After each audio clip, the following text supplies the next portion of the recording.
We'd like to tell you you're about to see a miracle. Police officers should know better than that. Yours isn't an occupation blessed with supernatural happy endings, far from it. But in around 90 minutes, we guarantee some of you will still choose to believe the impossible, even though you know you shouldn't.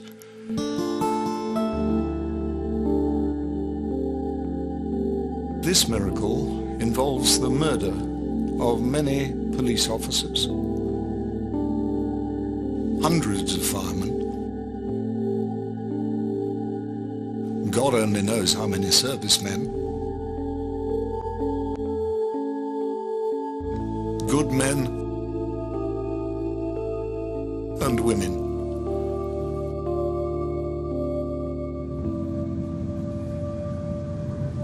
But to believe the most obvious conclusion as to who killed them, that may prove too much for many of you. Either way, you're about to become a believer in miracles, a coward, or you could choose to give your kids half a chance.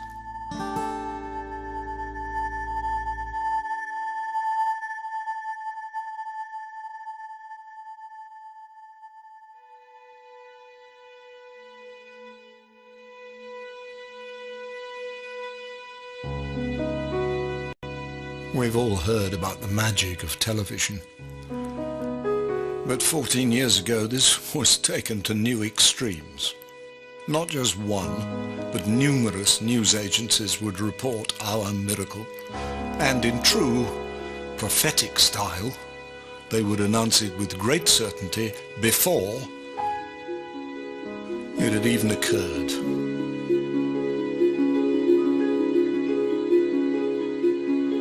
If you've never seen this wondrous event before, it's because some people would rather that you didn't know. Especially that people like you didn't know. You see, some news is just so bad, it's not a good idea to spread it around. Some would rather it was just forgotten and thrown away. Joining us. We are getting information now that one of the other buildings, Building 7 in the World Trade Center complex, is on fire and has either collapsed or is collapsing.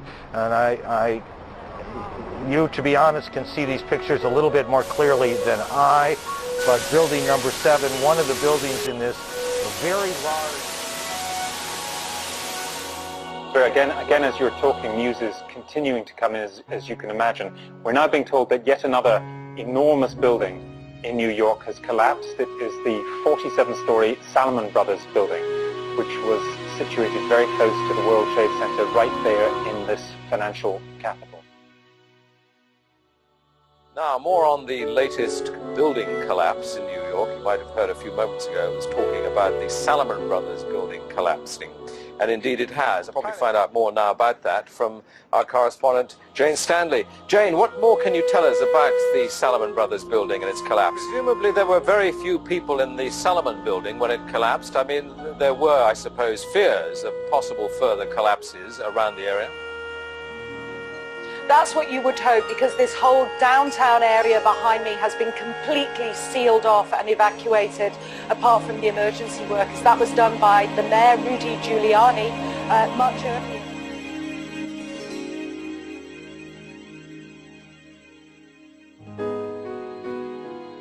Reporting the collapse of a building while it's still standing bolt upright in plain view, well, just once is bad enough. To do it at least 4 times might be deemed careless, and that's what we're meant to believe.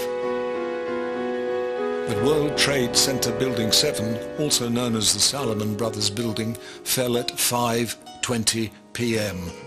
Not an hour before, not half an hour or 20 minutes before, but when it did finally fall. Not struck by any aeroplane, or engulfed by a raging inferno, it hit the ground within 7 seconds.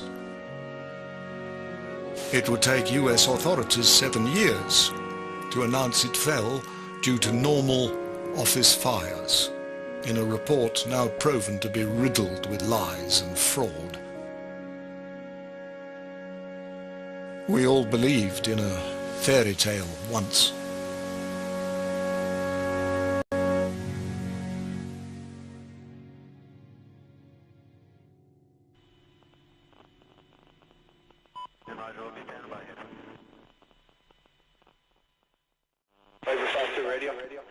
Yes, 555 to departing zone 208 for zone 4. We call frequency I just drove over a body.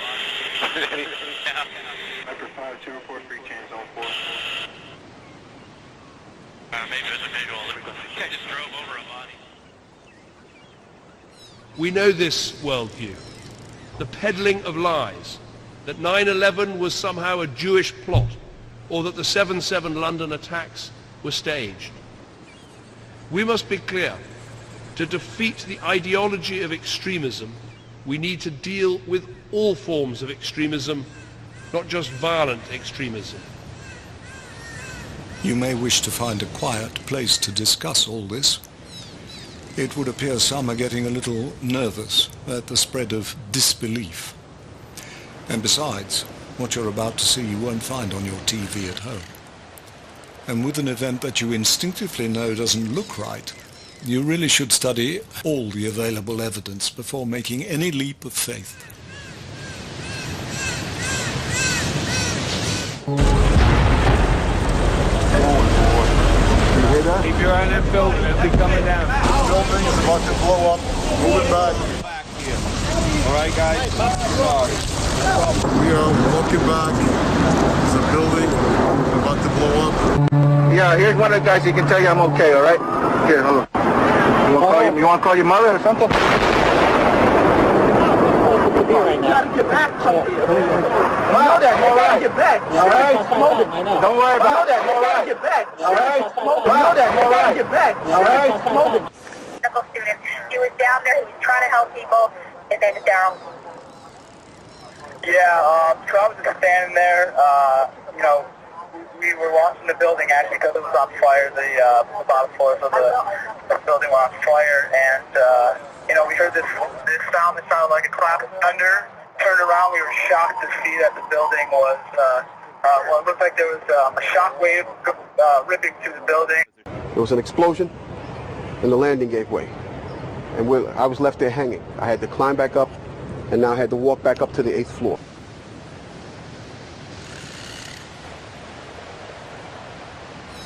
Dus dit is Controlled Demolition. Zeker weten. Zeker weten. Er is nagesprongen. Dit is in opdracht gebeurd. Dit heeft een team gedaan van experts. Maar dit is ook op 11 september gebeurd. Dezelfde dag? Dezelfde dag. Dezelfde dag? Weet je dat zeker? Ja.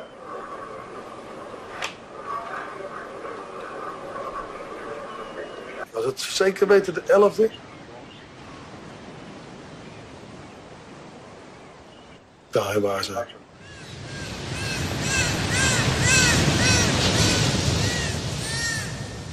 Jim, Heidi, just a very short time ago, World Trade Center 7 collapsed here in Lower Manhattan. You'll know that houses OEM, the Office of Emergency Management. The bunker is in there. It collapsed, and as far as we know, everyone had been evacuated from the building a little earlier. Now, let me tell you, when this building went down, there was mass confusion, chaos down here.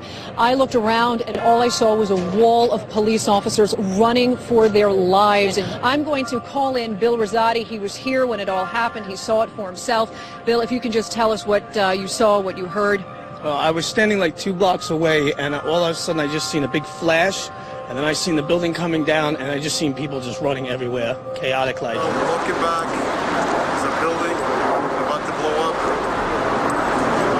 You want to call your mother or something? I was standing like 2 blocks away, and all of a sudden I just seen a big flash. I seen the building coming down. When you reached the 8th or the 6th floor, the landing that we were standing on gave way. There was an explosion, and the landing gave way. A wall of police officers running for their lives. Dit is Controlled Demolition. Larry Silverstein, leaseholder of the World Trade Center complex, including Building 7, fortuitously skipped his usual breakfast in the ill-fated Tower 1 that morning, but he was reported to have taken time to call his insurers that afternoon, asking questions about controlled demolition. When you look back over this, is there something that needs to be told about this experience that you haven't yet discussed? Is there a series of events or something that you feel like we should know?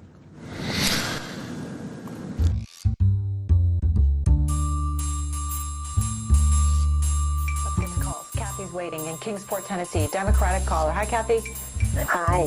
Morning. I wanted to ask, the well-known attorney, Dr. William Pepper, has sent a letter to the Department of Commerce pointing out that the NIST's report on the destruction of Building 7 on 9/11 omitted important features of the building design, which, if included, would have made the fire collapse hypothesis impossible. Hence, understanding why Building 7 really fell is crucially important to better understanding 9/11 and our current situation. Would you be willing to review that letter and assist in getting the DOC to address the issues raised in it?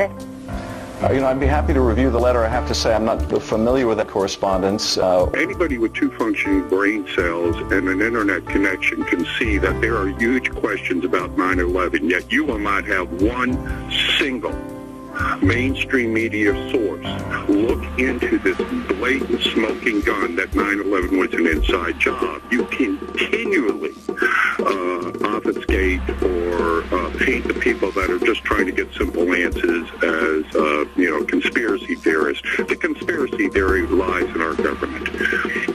Well, thank you so much, Michael, for your call. I'm a retired Army senior NCO with over 23 years of service. Congress's refusal to investigate the evidence that Building 7 was brought down in a controlled demolition on 9/11 is based on its blind trust in this WTC-7 report, which has now been found to contain incorrect data about the building design that, when corrected, renders NIST's fire collapse conclusion impossible.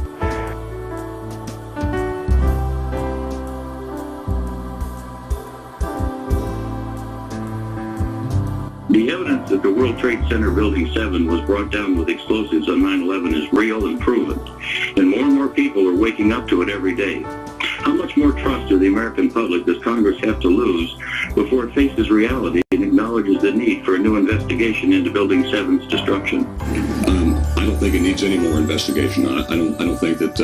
I think the way that those towers were brought down were by radical Islamic terrorists, and that's the way it is. And I think every investigation has shown that so far. Did you read the 9/11 investigation by the committees? But you think it was adequate enough? Yeah, I think so.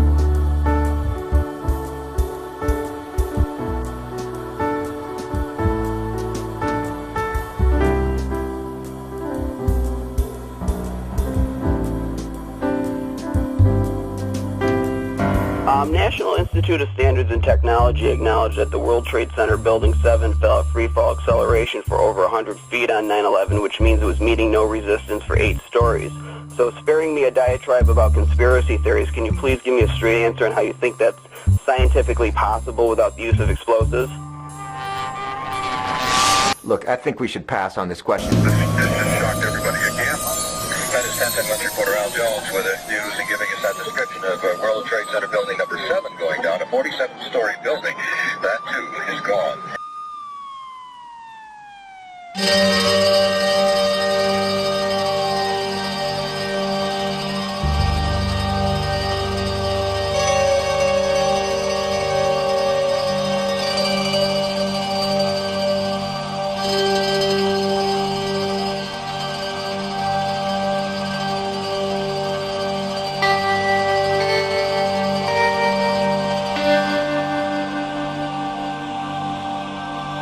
Imagine an Italian police officer who'd never heard the word mafia. Happy days for organized crime. Now imagine the majority of every police force who'd never heard the term false flag. A false flag is a highly covert operation, usually initiated by military or intelligence agencies within a government, to attack its own country and its own citizens, only to blame another country, most usually one you wish to invade or eradicate but need a good reason to rally public support.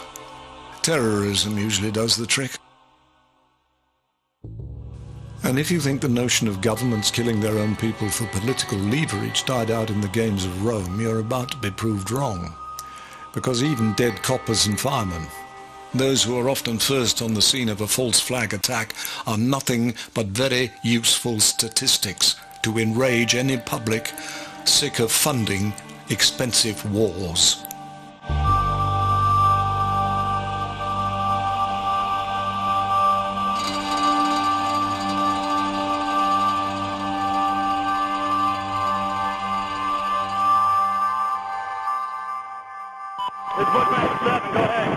Roger, we have a black SUV or bongo truck picking up the bodies. Request permission to engage.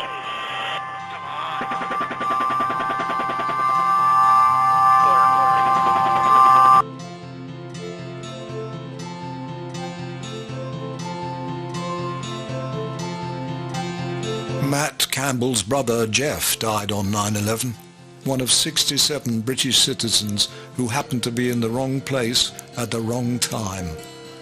He was attending an office meeting in the North Tower of World Trade Center when it was struck by the aircraft. Like anyone who's bothered to study the collapse of Building 7, Matt is unconvinced by the official narrative Mr. Cameron is so keen for us all to adopt. Yes, Matt is a non-violent extremist, and he's come to the US to meet just a few like-minded threats to democracy. Except these happen to be firefighters, soldiers, and police officers. I wanted to help people, but then again I wanted to make money too. I was in engineering school at San Diego State, and I was in my third year, and I started looking at, because I had 2 children at the time, and so I said, well, engineer or a cop. Cop was making more money than engineers at that time, so I became a cop on highway patrols. My first duty assignment was in a pretty bad area called South Los Angeles, and it's a high crime area, and chases and stuff like that. Pretty exciting. I got a lot of awards for being Officer of the Year and for bravery. I got a Medal of Valor for saving someone's life. I woke up to 9/11 around 2005 when I seen Building 7 go. Even though I seen it on 9/11/2001, I seen it go down. It was almost like a ghost, you know. It went down and then it went out of the consciousness. For some odd reason, it seems that police officers do not want to go left or right. They want to stay right down the center. They don't want to make waves. They don't want to cause any attention to themselves because of promotion, because of retirement, pensions. And it upsets me big time. It really upsets me that we should have many more police officers speaking up because it's so obvious. All you got to do is look at the 9/11 Commission report and say, well, wait a minute, they left out an entire building. I mean, we don't work that way as police officers.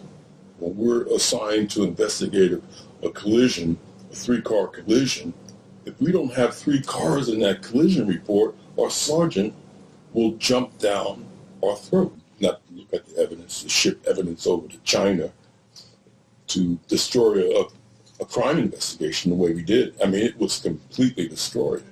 Police officers should look at that and say to themselves, that's the crime right there. That needs to be investigated.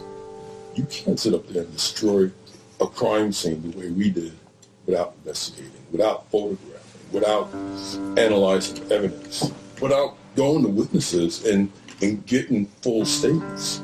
Building 7 went down in a controlled demolition. How did terrorists from Afghanistan, from a cave in Afghanistan, get into this building that was a hornet nest of alphabet agency in that building? There's no way that building could have been compromised. Whoever was involved had to be at the highest levels of an organization, of our government.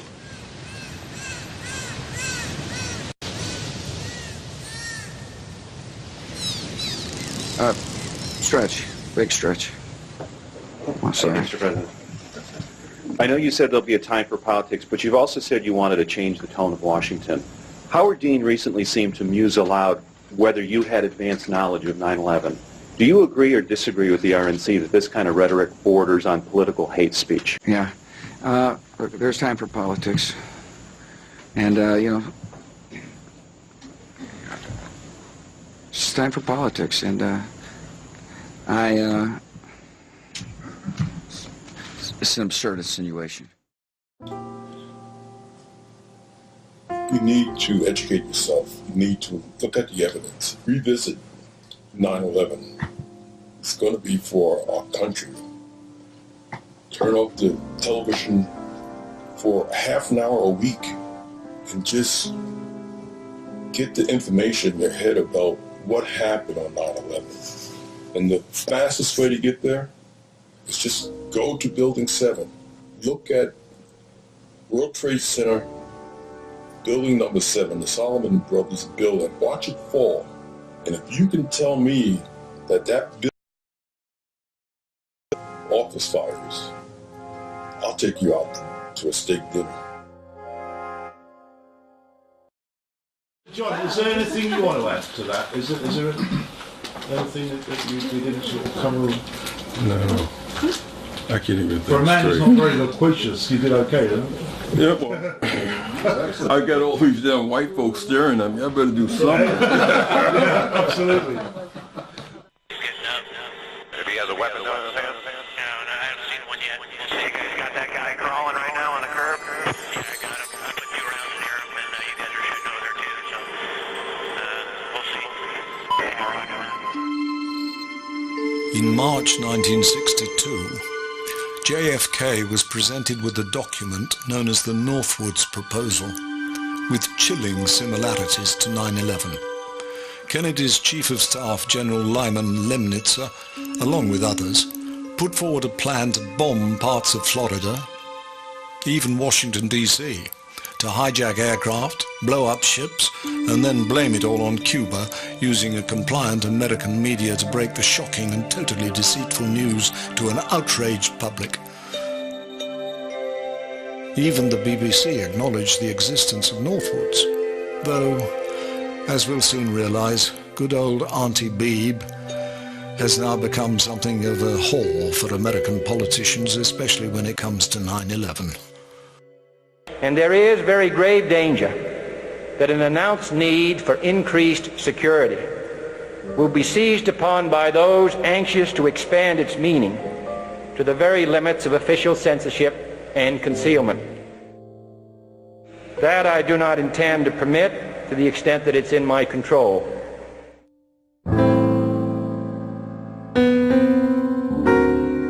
President Kennedy refused to give his blessing to a bombing campaign upon his own people by his own people. As for proven terrorist Lyman Lemnitzer, he got appointed Supreme Allied Commander Europe for NATO. Here's a better shot of him, although he still managed to get buried in Arlington Cemetery, despite being a traitor.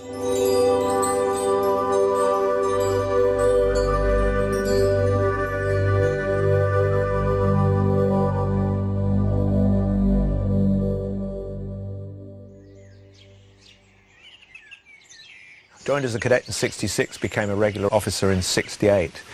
In my 19th year, was posted to Brighton. So really one of the highlights of my career was working on the Regional Crime Squad. I did intelligence work with the 6th Regional Crime Squad, which now doesn't exist, in some other form. I also worked as a terrorist officer at Gatwick Airport in counter-terrorism and quite a few other things. I did a lot of surveillance work, taught surveillance, was in the training department, had quite a checkered career. I had great disquiet really about what went on, and when I saw the evidence of Building 7 and the collapse of that, I'd actually seen many controlled demolitions, actually police one or two. And, you know, when I saw that Building 7 pancake, I absolutely knew that that was a controlled demolition. There was just no doubt in my mind from the experience of seeing demolitions where, as a police officer, having to go there and actually throw a cordon around the building whilst it was pancaked down. So that really had me questioning. And then, of course, when I saw the BBC News programme, the 24-hour programme with Jane Stanley announcing that Building 7 had fallen, and seeing the disparity of the time, I think it was about a 20-minute in advance. Obviously, she had very strong psychic powers, or perhaps the script was read in advance, and that's certainly the version that I prefer to believe. So really my whole questioning of that incident started then, and I really started to dig into what was going on. The motivation behind 9/11, I think, is manyfold on quite a number of different levels.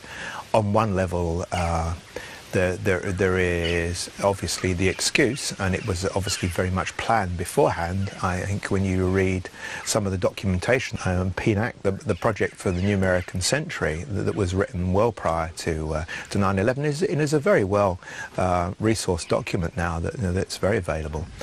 You can actually see that 9/11 was a false flag event that was planned to bring about the ability to go into the Middle East and establish bases in the Middle East.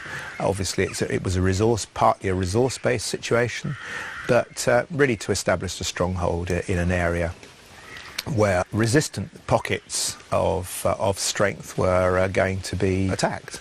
6, this is 2-6, we'll move, but we got both. Oh, sorry, what was on? Bypass? God damn it, Kyle. Sorry. I hit it by heck.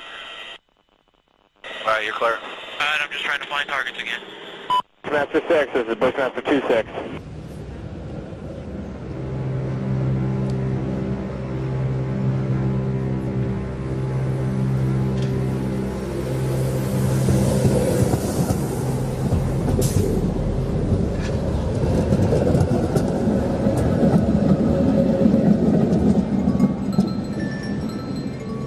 Since 9/11, the machines have taken over. Your emails are read, your phone calls monitored. Almost our every move surveyed by our so-called security services. And in a world we are told is fraught with danger, we are supposed to trust our government's paranoia is actually all in our common interest. However, there is an alternative view. If Building 7 was demolished, as all the evidence suggests, given that the US government ignored it completely in the 9/11 Commission report, and given that they have already proven their willingness to attack their own civilians when deemed necessary, we should also consider that such surveillance is just as likely to serve as a very good way to monitor how many unbelievers in the government's official miracle there truly are. We all know that to demolish a building requires planning and foreknowledge, and wouldn't you be a little paranoid if the foreknowledge had been discovered? On 9/11, we obviously have a few things which for historians are now bizarre. We need to investigate them in more detail. One thing, is the World Trade Center 7, which collapsed. That is well known. Another thing, maybe less well known, is the so-called put option issue. A put option, for those who are not active on financial markets, is a bet that a share will fall. Okay, you for instance buy shares of Lufthansa, an airplane, and you say, okay, I think this company is doing great, and all you hope for is that the shares are rising. That's the normal, investor thing. But people don't know that you can also bet on a share that is falling and make a profit from it, and for that you need a put option. Because actually your speculation is then that this share is going down, and if it really does, you get a lot of money. That's the framework. Now on 9/11, we can show that you have put options on American Airlines and United Airlines. And these are exactly the two companies which were involved because their planes were used for the terrorist attack. I have a colleague here in Switzerland. He's in Zurich at the University of Zurich, and his name is Professor Mark Chesney. And he has looked at the put option issue, and he can prove that there was insider trading on 9/11. So some people knew that this terrorist attack was going to happen. And What he looked at is when there was insider trading, in the sense of that many people thought the airlines were going to go down in many different countries, and they just bought put option on Singapore Airlines and Swiss Airlines and British Airways and American Airlines. Now that's not the case. It's just on United Airlines and American Airlines. So that's very specific foreknowledge that you need to actually pick the right airlines. They said it was a reputable firm that had placed these airline put option trades. Tell us about this reputable firm, Alex Brown. Yeah, it was Alex Brown, which is a subsidiary of Deutsche Bank. And they said that this is completely harmless. But what is really interesting here is that the executive director of the CIA at the time of the 9/11 attacks came directly from Alex Brown. And another interesting thing is that the CEO of Alex Brown, on the time of September 11th, on the next day he resigned from his post, even though he had still a contract for 3 years at Alex Brown.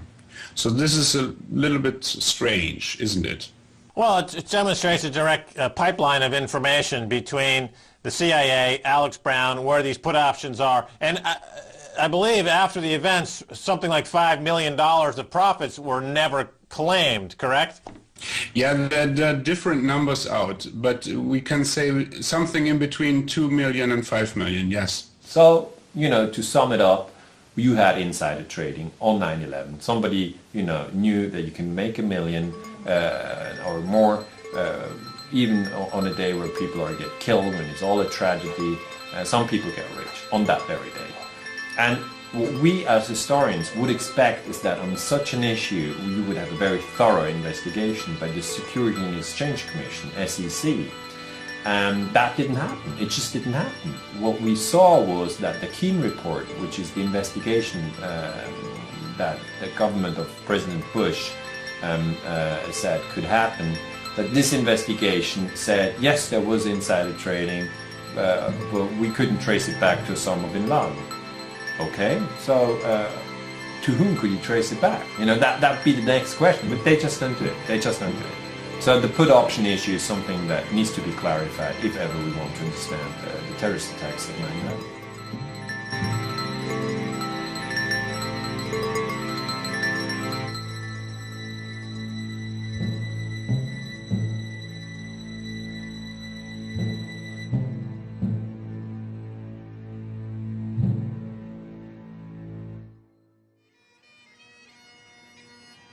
There are some people who understand there's a problem, but really don't want to do anything about it. Possibly it's fear, maybe they want to remain in their own kind of comfort zone. It's difficult. It's difficult to get people to engage with this subject when there's so much other things going on in the world, portrayed by the mainstream for that very purpose of distracting people away from serious issues.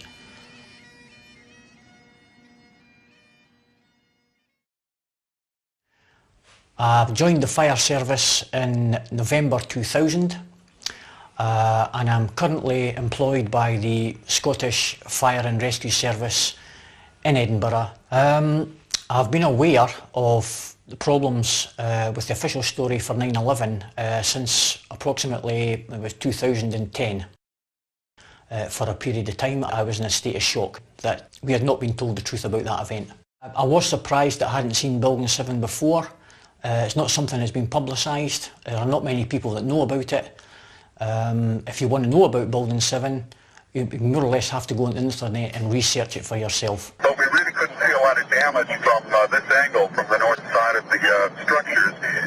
That's why everybody was so surprised when all of a sudden it just fell. Now, the other thing, too, I'm presuming it had been burning for some time. As you indicated, there was nobody inside, and we hope no danger to anybody when it went down. Well, that's the thing, is that when number 2 went down, I don't think, and I know I'll put myself in that group, I never thought these things would fall down. I mean, we were watching them. You could see them burning. A lot of it was damaged. There was fire coming out of the top, but I just never for the life of me thought that these huge buildings that have been here so long would actually just fall. And that's what happened. They just crumbled. Well, as reporters, you kind of run to the scene, and that's what happened with some of the firefighters and police, too. They ran to the scene. The mainstream media, in my opinion, have towed the line as far as the establishment story is concerned, and they've painted people who are searching for the truth as a bit cuckoo. It's something we should be concerned about, especially for future generations. Men and women that have children and grandchildren, this is going to affect them unless we do something about it. If we don't do something about it, as I've already said, it will come back and there will be serious repercussions. If we are to believe the official story that these office fires caused that building to collapse, then we have a major problem worldwide with other buildings that have all been built in a similar nature.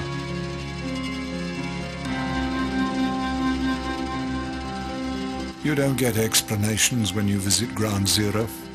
Just bad memories of a day that launched the world into war on an invisible enemy that has the potential to run forever, with equally infinite profits for those who like that kind of thing.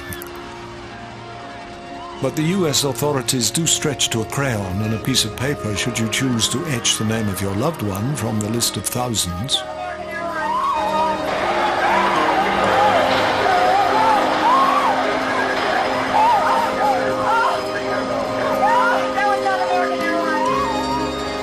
Matt's would-have-been sister-in-law had only been engaged to Jeff for weeks when he was murdered. Caroline has yet to bring herself to the memorial. She immediately joined the military after 9/11, as was no doubt the desired effect, but now has to live with the knowledge that the official explanation of her fiancé's death grows more and more untenable the more she studies it. Matt hopes the new World Trade Center 7 is a little more robust than its predecessor.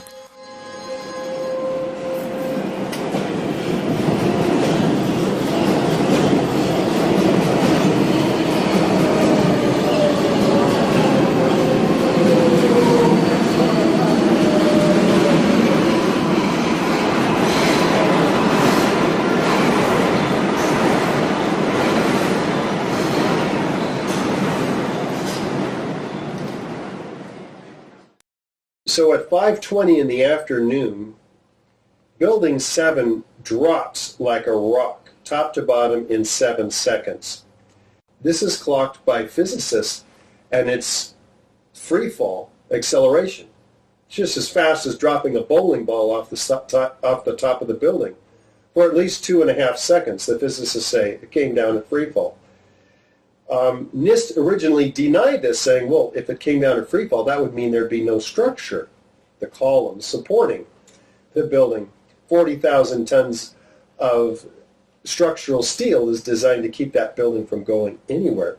So NIST is forced in a public conference by members of 8E 9/11 Truth, David Chandler in particular, to acknowledging that, oh, yeah, I guess it did come down by free fall. And they admit that in their final report, but they do not acknowledge the implications of that, which are that all of those columns had to have been removed at once. All 80 columns on each of at least 8 floors, because that's the distance for which the period of free fall occurred, 2.25 seconds according to NIST. So this is rather incredible. You cannot have a building falling at free fall, which means not one of those columns gave any resistance without all of them being taken out by explosives. And of course, NIST's whole theory is that there was a fire on the 12th floor, which caused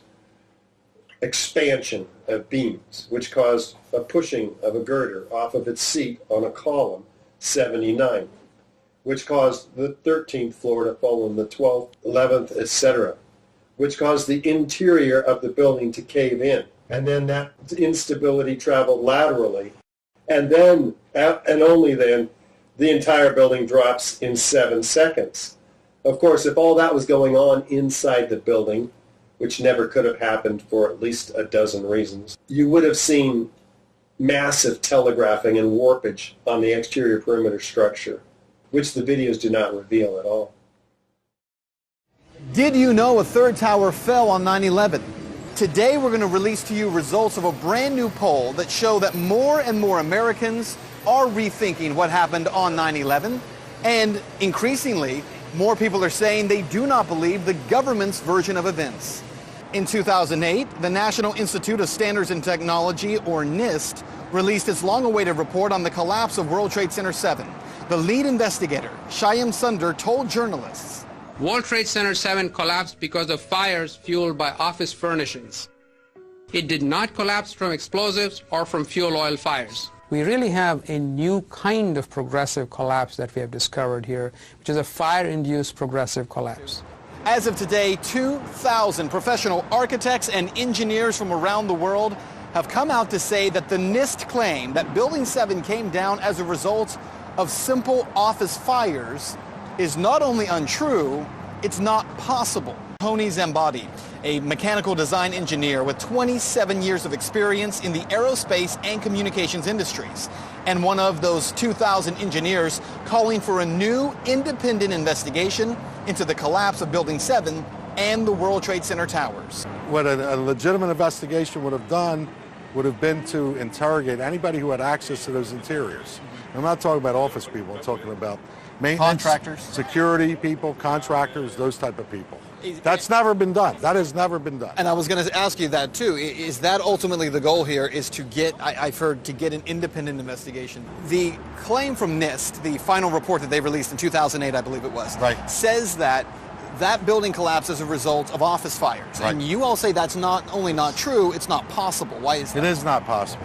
The initial walk off of the girder is impossible, and I've done a finite element analysis of that, and I can show you in detail that it's impossible.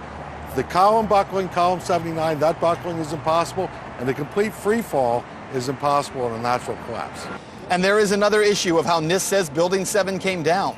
They say it was normal office fires, but the technical explanation for that floor beams expanded because of heat and ultimately pushed a single column, column 79, off its seating.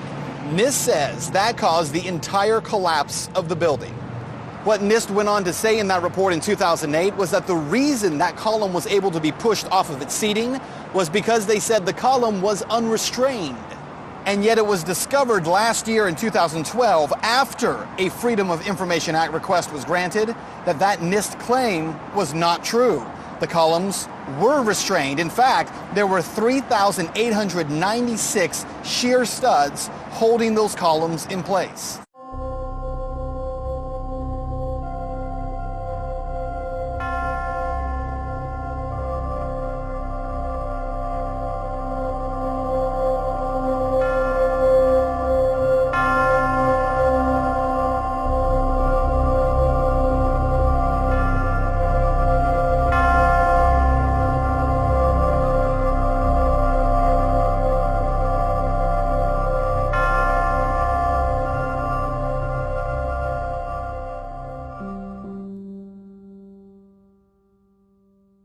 Matt has made the short journey from Ground Zero to meet two former emergency workers who were on duty on 9/11.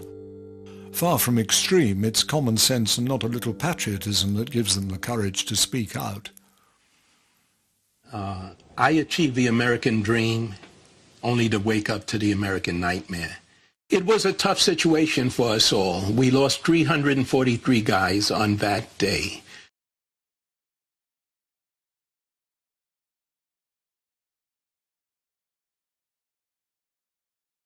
I retired with 32 years total. You know, they added up part of my military time and my police time. There's no way in the history of history that a steel frame building of that magnitude has ever come down from a few pockets of fire.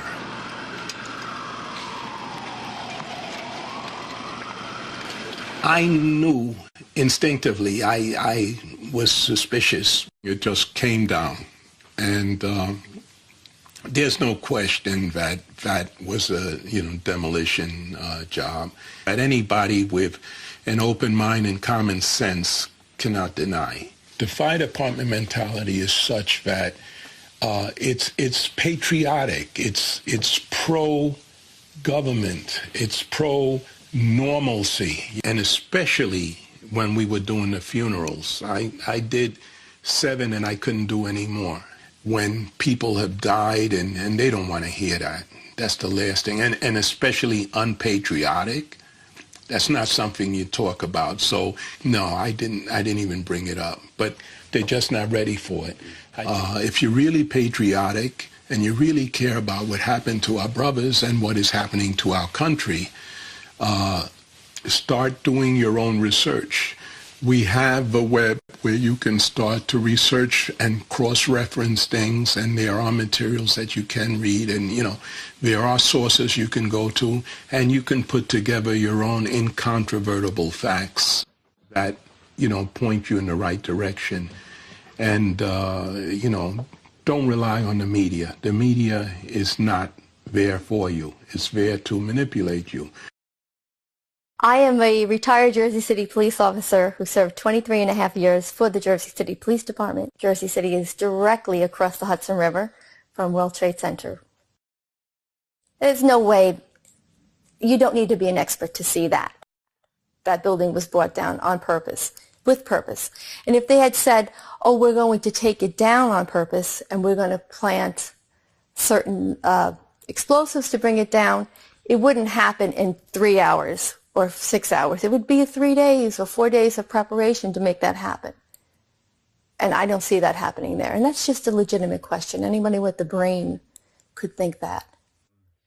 Are you aware, or do you have other fellow officers that are aware that the official story it doesn't sound true?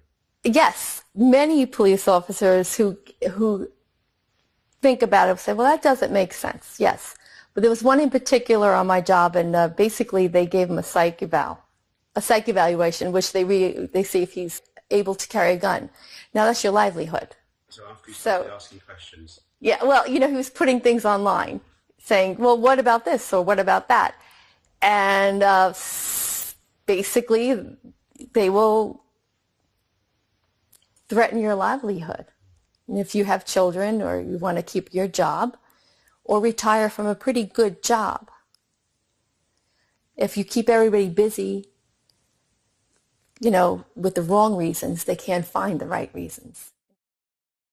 And there was quite a lot of money being spread around, not to investigate, but almost to take their minds off investigations. We're going to have terrorist training.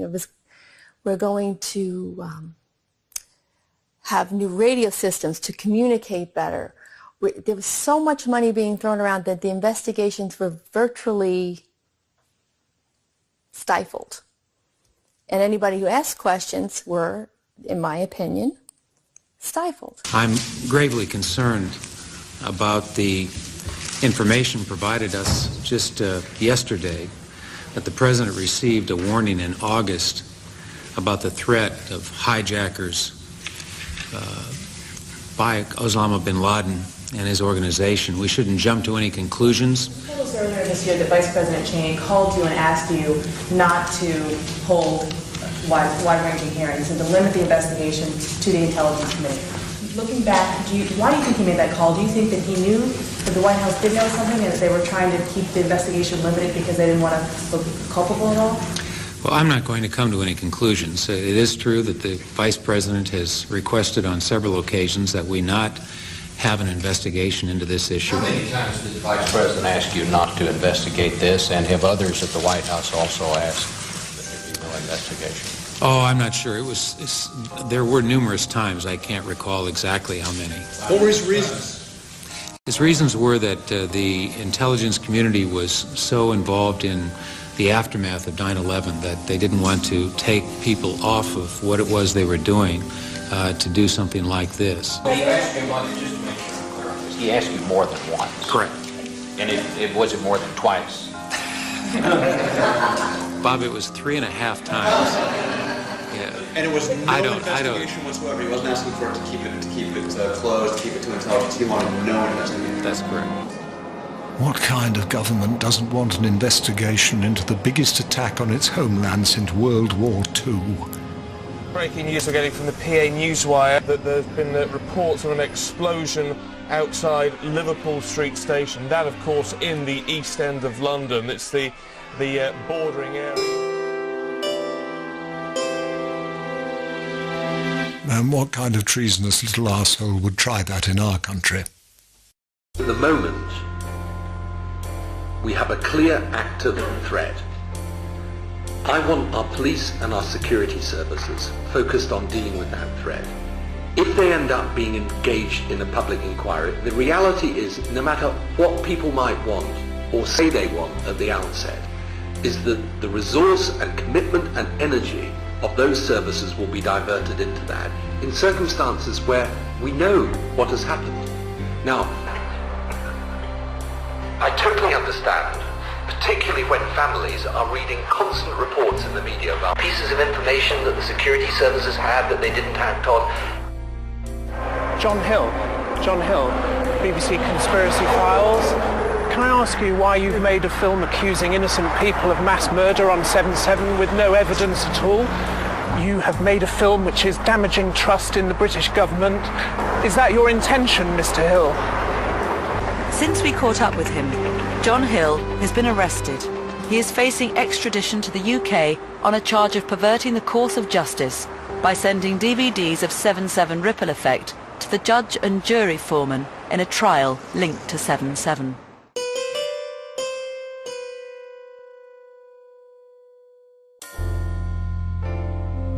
The BBC decided not to make a programme about John Hill's court case. Having seen his film 7/7 Ripple Effect, a British jury found him not guilty of perverting the course of justice. And for a documentary that points out the gaping holes in the official narrative of the London bombings, that's quite an achievement for a movie allegedly containing no evidence at all. We suggest you watch 7/7 Ripple Effect. It's free on the internet, unlike the propaganda your license fee is funding. Meanwhile, on Channel 4. Yes, what?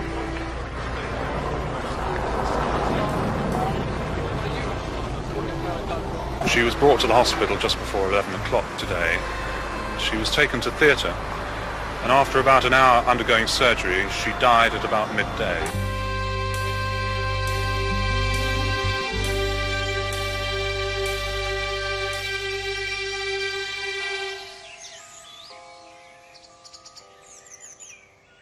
A senior figure in the Reagan administration told me privately that the death of Yvonne Fletcher was the best thing that could have happened. What do you think he meant by that?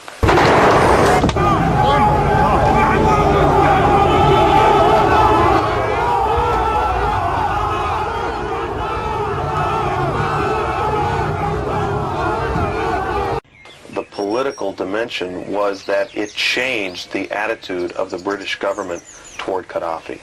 And it affected many Europeans as well. His report raises the most profound concerns about the intelligence services in Britain and America. Oh no!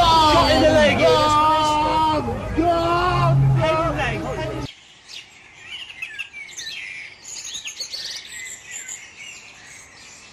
It's an extraordinary suggestion that you are making. I want you to be quite clear. You do not believe Yvonne Fletcher was shot from that embassy building behind you.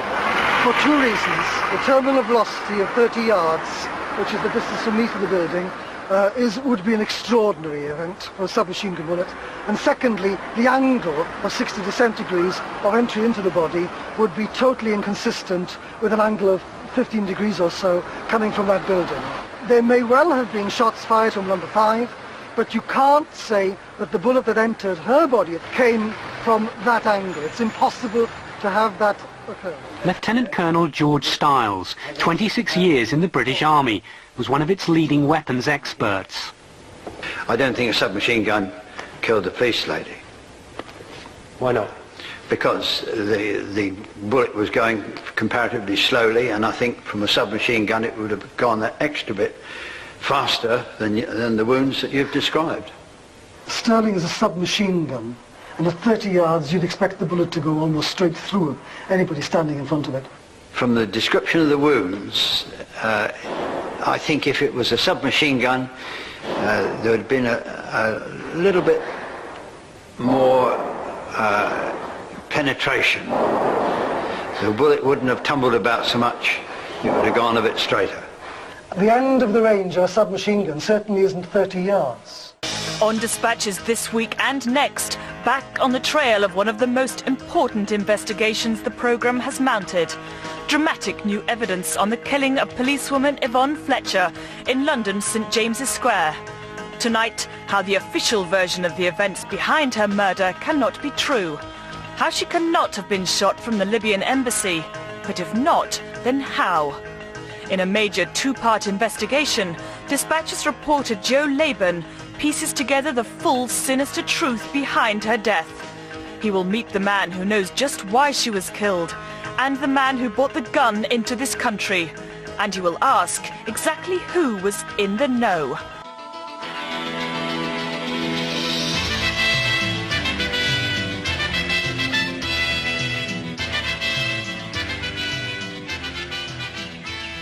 A senior figure in the Reagan administration told me privately that the death of Yvonne Fletcher was the best thing that could have happened. What do you think he meant by that?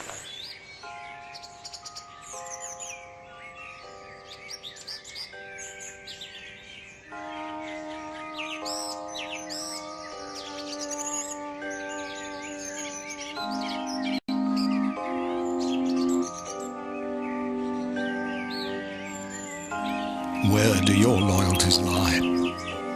Because it's quite clear where theirs do.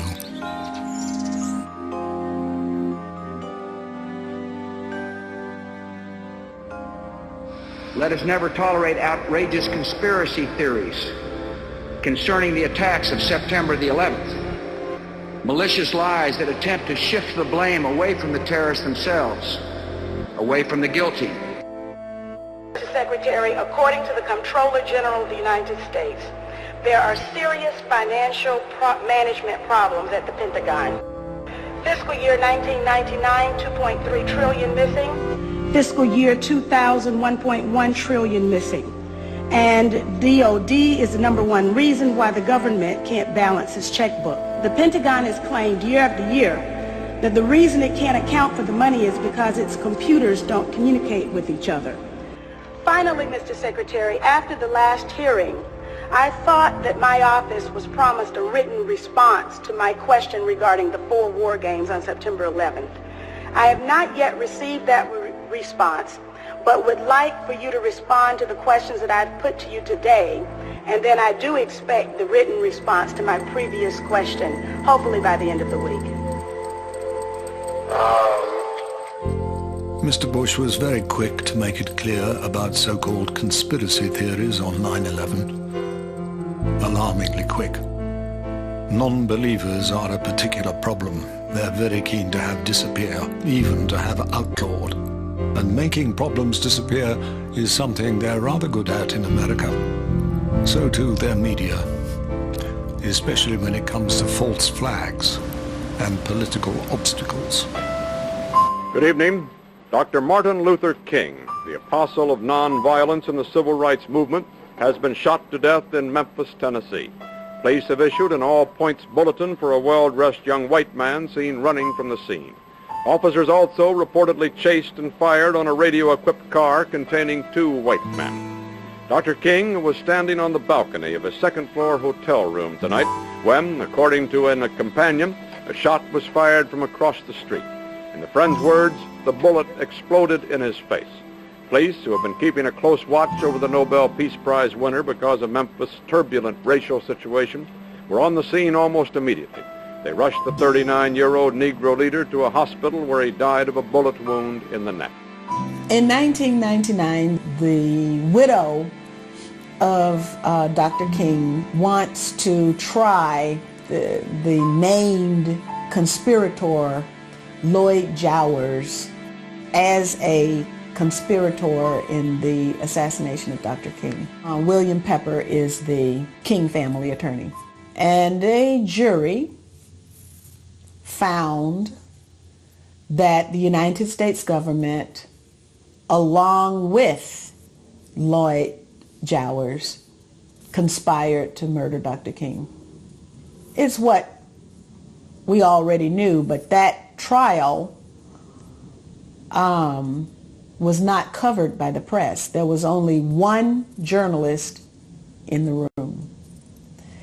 And And if you can imagine, only one journalist in the room for something so important as the trial to establish who conspired to kill Dr. King. But that also tells us the state of our media. It was at that trial that Dr. King was specifically targeted by name in the counterintelligence program.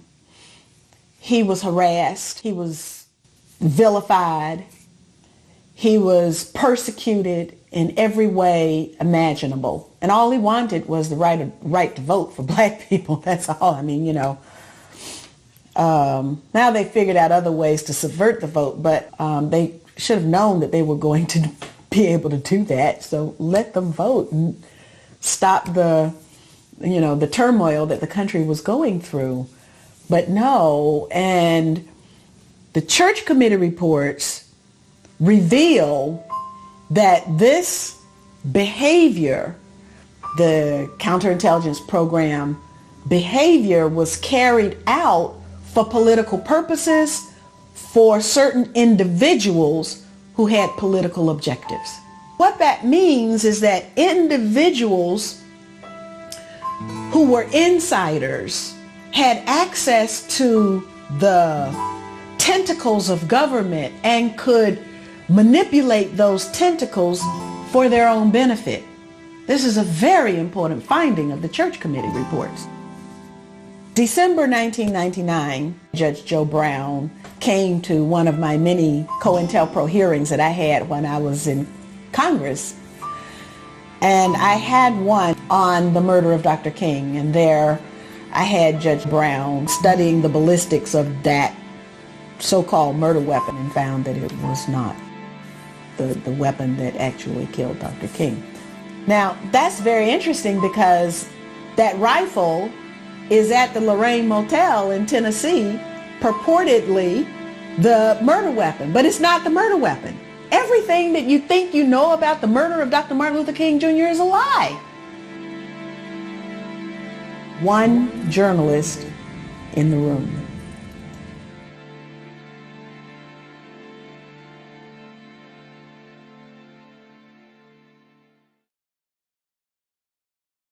So Robbie, Cheney changes his story. Let me just briefly explain why.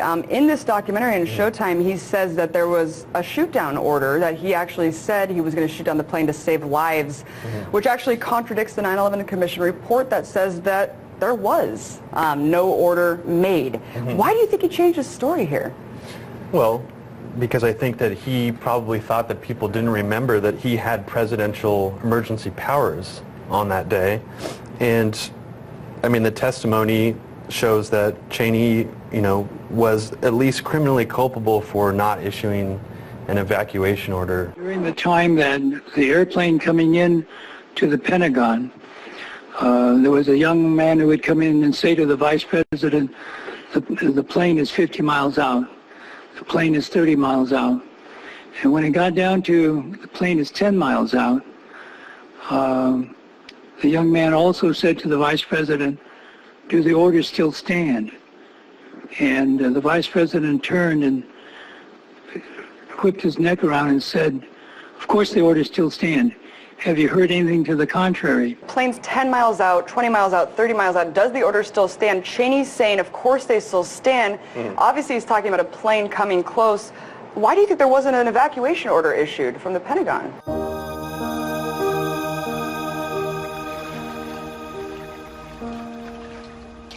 On the off chance your place of work is ever targeted by a 150-foot-long Boeing jetliner one morning, and your boss knows that it's coming, you might feel a slight grievance and concern when he fails to evacuate the building, especially when nearly 200 of your colleagues are killed.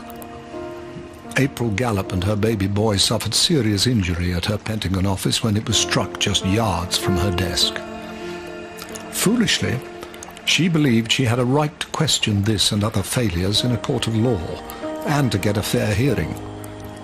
But like most questions that surround 9/11, not only do they get fudged, nor make the front pages, they get very special treatment from a judge.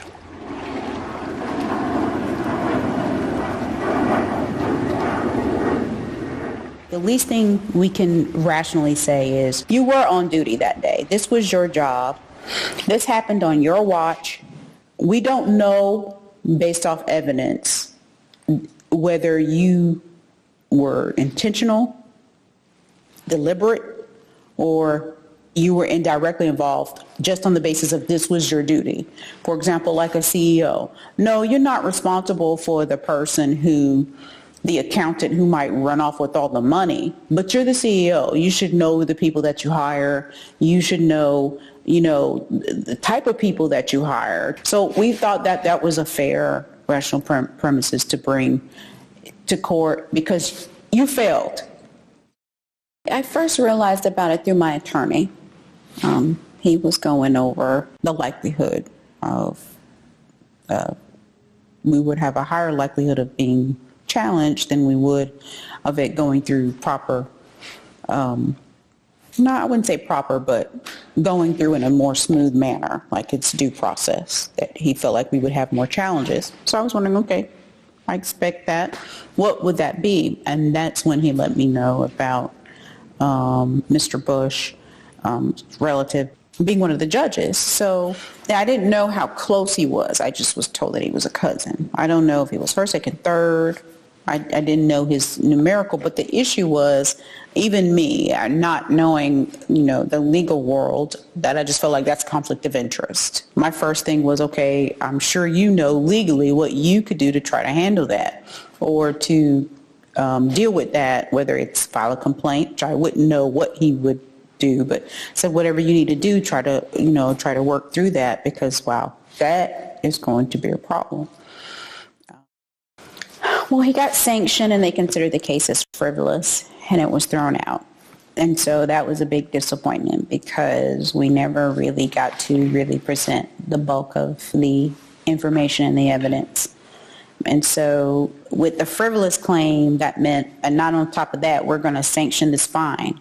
We're going to give you a fine and make sure you don't do this again. Judge John Walker leads a charmed life. Not only can he get appointed to preside over highly sensitive court cases concerning his own family, he can run down and kill a traffic cop with apparent immunity from police procedure.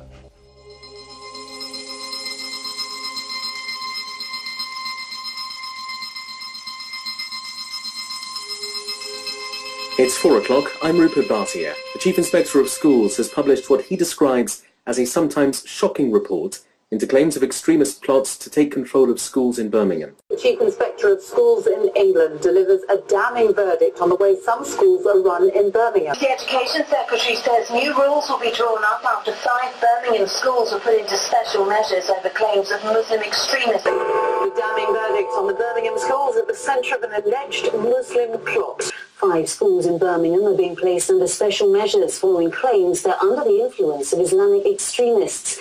An Ofsted report into the so-called Trojan horse plot claims schools, including Parkview, Golden Hillock and Nansen, were being run under a culture of fear and intimidation. Head teachers have been forced out of their jobs and pupils exposed to radicalised views. The chairman of the Education Trust at the centre of the alleged Trojan horse Muslim takeover plot in Birmingham schools has resigned along with his fellow trustees. The trust was the focus of allegations made in the anonymous Trojan horse letter, which is now widely believed to be a hoax. If you've never wondered why all the same stories are on all the same channels, maybe it's time you did. Because despite all these media organizations being supposedly independent, they're obviously not. Either that or it's one hell of a coincidence. And isn't it clear what kind of message they want us to get?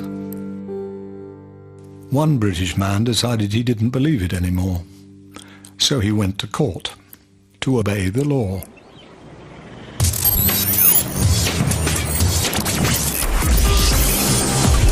Most of us think we know the story of 9/11, that planes hit the Twin Towers and that they collapsed, taking World Trade Center 7, a nearby skyscraper, with them. But a group of people known as truthers think that's not the whole story. Now, their evidence isn't often heard, but on Monday, February 25th, a court case in Horsham, a small town in West Sussex, was set to give a voice to people who believe that we haven't heard the true story of 9/11. One such man is Tony Rook, and on February 25th he had a rare opportunity to showcase his evidence in a tiny regional magistrates court in the town of Horsham in Sussex. Tony was on trial for failing to pay his TV licence, which is used to fund the BBC. Tony claimed that to pay the fee meant funding terrorism, because the BBC is implicit in a cover-up which had sparked the so-called War on Terror. I'd written to the BBC in 2005-2006 and asked them if they could give me the original source for the story about World Trade Center 7 having gone down, which they reported numerous times before it occurred. They asked me to file a Freedom of Information Act request, which I did. And that came back saying that they couldn't tell me, so that was a lot of use. And to this day, the BBC have never revealed or not bothered to investigate the original source for the story of World Trade Center 7 going down. They've turned around since and said, oh, it was Reuters, news agency, that gave us the information. But that's like saying, where does sugar come from? It comes from Tesco's. Well, no, it doesn't come from Tesco's. It comes from sugar beets. It's not the original source. And so I felt until they could give me that information, I wasn't going to pay them. What happened was, when we went to court, I had to assemble this team of people to cover the various aspects of the BBC's coverage of 9/11. And when you look at it, to say it's deceitful would be polite. Among the witnesses due to be called was Tony Farrell, a former senior intelligence analyst from South Yorkshire Police, who claims he was fired for publicising his views on 9/11. I went to my organisation with a plea saying all the evidence stacks one way and it points towards internal tyranny. Can you show me proofs that the threat's from Islamic terrorism? Because without the proofs, I'm not prepared to lie for you. Now, they didn't say I was wrong, Tony. They didn't offer any proofs. They simply said, Tony, we are just the government foot soldiers. You and I will never get them ever to tell the truth. But if you don't go along with it, basically, we'll have no option but to withdraw your privilege from the organisation, and actually your views are incompatible with being a principal intelligence analyst. They offered me resignation, they offered me to retire, they took me to the occupational health, but I said, no, you're going to have to sack me for this. The police force didn't comment on the exact circumstances of his dismissal, but confirmed that Mr. Farrell's position had become untenable. But the biggest, the most damning piece of evidence against the BBC and their deliberate cover-up is how they've dealt with the free fall of Building 7. So the BBC are absolutely aware of what the implications are of free fall, because back in 2007 they ran a documentary called The Truth Behind the Third Tower, looking specifically at the free fall of Building 7, and they did their own analysis to attempt to show that free fall didn't occur. So they know full well what the implications are of freefall. The problem was that 1 year later, NIST, the official investigators, were forced to finally admit that freefall had actually occurred in Building 7. Now, that should have been absolutely bombshell news across the world. The BBC should have been on the front page of the paper. NIST had confirmed freefall of Building 7, which is proof of controlled demolition, which is proof of an inside job. Massive story. The BBC are legally required then, legally and morally required, to correct the error that they made in their own documentary 1 year earlier, denying that freefall happened. Did they correct that error? Still to this day, the BBC have refused to correct that error on an issue of absolute massive importance. The implications of Building 7 coming down in free fall are huge for every fire service in the world. The reason for that is because when you fight a high-rise building fire, what you do is you go to the floor below the fire, you establish a bridgehead, you then send breathing apparatus teams up the stairs onto the next floor where the fire actually is, together with water jets, to go and find the fire, locate it, attack it, and put it out. You do not at any time think that the building you're actually stood in is suddenly going to collapse down into a pile of rubble in 6 seconds the way that Building 7 did. So it changes completely how you're going to fight high-rise fires. It's the only steel-framed building in history, high-rise building in history, that's ever collapsed from fire alone. All of the others have stayed up. Where there's been fires, there's been partial collapses, there's been little bits fall off, but the entire building has never gone from 47 stories to 3 stories of rubble in a few seconds. So every procedure for fighting high-rise buildings is going to have to change. So for firefighters, everything's going to change. For building engineers and architects, it's also going to have to change, because the unspoken acceptance before that the building frame would always stay up because the fire can't get hot enough to take out a steel frame, well, clearly, according to NIST now, this can happen. So that means that you have to either beef up the fire protection, which has got to be retrofitted on every high-rise building on the planet, or you have to use new materials that can resist office fires better than steel. So, and when you think about that, if the office fire is going up to 1,000 degrees centigrade and the steel is only affected at 1,600 degrees centigrade, well, how much higher than 1,600 do you have to go? There's one particular piece on the internet called the Editor's Part of the Conspiracy, where they go on to describe their reports of Building 7 as shrouded in uncertainty, that they didn't make any assertion it had definitely gone down. Well, that's a complete lie. I mean, are you watching a different report? Now, more on the latest building collapse in New York. You might have heard a few moments ago, I was talking about the Salomon Brothers building collapsing, and indeed it has. Jane, what more can you tell us about the Salomon Brothers building and its collapse? Presumably there were very few people in the Salomon building when it collapsed. And most people who watch the BBC still trust them. 3 million people, I think, watched Conspiracy Road Trip. And in that, one prime example of this would be the questions surrounding the flights. Now, they interview a guy called Robert Haddow. Now, Robert Haddow is a light aircraft pilot, and he takes up one of these young conspiracy theorists that the BBC have roped into doing this programme to try and convince them of the error of their ways. Now, what happens is, takes the girl up in the aircraft, fly around for a bit. It's a light aircraft. Look how easy it is to pilot a plane. So how easy do you think it would be for an amateur pilot to fly a big, massive airliner jet? Well, in fact, it's easier to fly a big jet. I mean, do you know much about Boeings? As a matter of fact, yes. Okay, the exact Boeing that went into the World Trade Centers? All they had to do was fly straight and level towards a target. I don't know why they interviewed Mr. Haddow and portrayed him, or have him portray himself as some kind of expert on commercial jetliners. He's never flown a jetliner, as he said in his email. And he turned around to me and said that the flight envelope, the manageability of the aircraft, capabilities of the aircraft, make flying a commercial jetliner considerably harder than flying a light aircraft. So the complete antithesis of what he says in the programme. Now, the interesting thing is, what the BBC could have done, and any researcher will be able to find this interview in a minute. I flew the 2 actual aircraft which were involved in 9/11, the flight number 175 and flight 93, the 757 that allegedly went down at Shanksville, and flight 175 is the aircraft that's alleged to have hit the South Tower.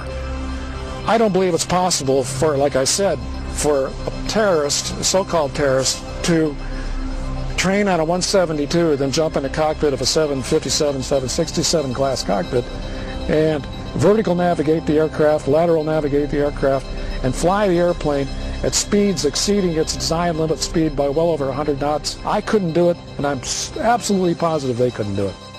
Ian Henschel's the top expert on the paper trail in the country, and he lives not far away from me on the south coast, so I dragged Ian in to give his expertise on the paper trail, which is as frightening as Building 7. The only investigations were the investigations for evidence to fit the pre-decided official story. Before the FBI even started work on this case, they had been told what the story was very, very clearly by the US media in total unison, by politicians all over the world, by the UN Security Council. Within 24 hours, This was an Al-Qaeda terrorist hit. There was nothing the American government could have done about it. They were completely taken by surprise. Any suggestion about any other possibility is an outrageous slur on the American government and the American people. That's what the FBI brief said before they started that investigation. But at the moment, things look pretty bad.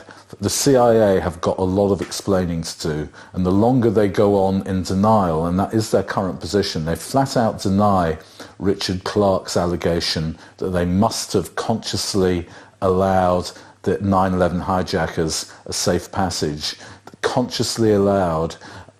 That's a lot to answer to, and the evidence supports Richard Clarke, no doubt about it. The evidence from the paper trail, the investigations, the Inspector General's reports, it all points to the CIA making a conscious decision to safeguard the hijackers from arrest by the FBI. They argue that these were stray bits of information which never got collated properly. So there's been a lot of debate about that. But in recent years, the scales have tipped right over to the most suspicious possibilities, because it's become clear that this was not lost information accidentally. This was information which was blocked. There were people in senior positions in Washington and New York who were actively obstructing FBI officers who would have arrested some, if not all, of the 9/11 hijackers had they not been obstructed. So when you come to look at the actual detailed characters of the culprits, the alleged culprits, you find some very bizarre stories. You find hard-drinking guys, cocaine-using guys, lap-dancing enthusiasts, getting up one morning and all committing suicide, allegedly because they are, devout Muslims, or they believe they're going to go to heaven or something along those lines. We don't really know. Nobody's bothered to explain it to us in any detail. But certainly there's a lot of contradictory character issues, to say the least. Chichester Police came to us and said that, first of all, the British government was overseeing the investigations and would have ensured there wasn't any foul play. Well, given what we know about Tony Blair's relationship with George Bush and how the British police actually do not have jurisdiction in the United States, that's absurd. That's just indefensibly stupid to say that, to be honest. Secondly, they said that nobody could have kept it secret. Well, it hasn't been kept secret. Whistleblowers have come forward. They've been ignored, but they're there on record. The evidence has come out in official inquiries. We now know that the CIA were colluding, for whatever reason, with the alleged 9/11 hijackers.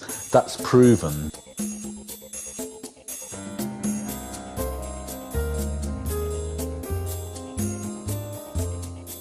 There's always a big animal standing over there, and it's shitting all over the place, but we don't talk about it. Now, what happens to society when we all share a secret, but we cannot talk about it? Fact is that the post-9/11 society is characterized by lies. Those weapons of mass destruction got to be somewhere. And fear. This time, they fucked up. When you are seeing Building 7, it's obvious. It is so open for everyone, ready to see what they see, that this time, they went too far. We're talking about the laws, fundamental laws of physics. We're talking about Sir Isaac Newton's laws of motion. And according to these, this is impossible unless you have applied some force to make the building fall. Gravity cannot do that, because when a building is in free fall, all the energy of the building is going into accelerating the building down. There is no energy left for breaking thousands of steel beams and girders. This is completely basic physics. There is no way Building 7 could be brought down without application of explosives, unless you are ready to violate Sir Isaac Newton's laws of motion. And this hasn't happened since 1687 yet. So if you claim the official story, you're talking about miracles, because a miracle is a violation of the laws of nature, and I don't believe that.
In 1928, the world signed the Treaty for the Renunciation of War, probably the most important law ever passed by the nations of the world, and nobody in this country seems to have heard of it. Now, it was very important because after the Second World War, Germany's leaders were prosecuted at Nuremberg and convicted of 11 breaches of the Kellogg-Briand Pact, which is the Treaty for the Renunciation of War. And that became universal law. Now, when George Bush and Tony Blair walked into Afghanistan and to Iraq, they did exactly the same as Germany's leaders did in the Second World War when they walked into Poland and Belgium and Holland and all the other European nations. Now, it's very important for ordinary soldiers to realize that the judgment at Nuremberg applies to every human being. And one of the key arguments that Germany's leaders made was that they were only following orders. Now, the judges said, no, that's not good enough. If your government breaks the laws of war, you must refuse to obey their orders.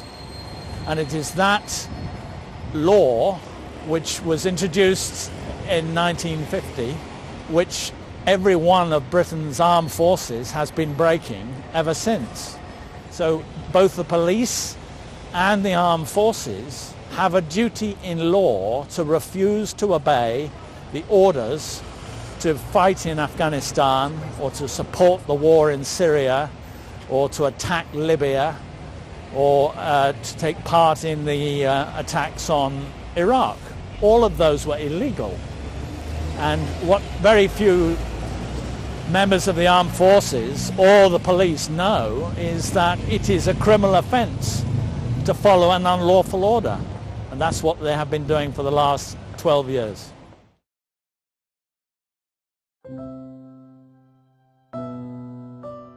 It wasn't only people who died on 9/11. It was trust. Trust that the laws these men fought for would be cherished and preserved. Faith that our leaders and press would never con a new generation of soldiers into breaking those laws. And they have. And this time for a series of abject and calculated lies. We've no justification in puffing out our chests with pride every time one of those glorious aircraft take to the sky, when we've permitted all they stand for to be shot down by liars, frauds, and war profiteers.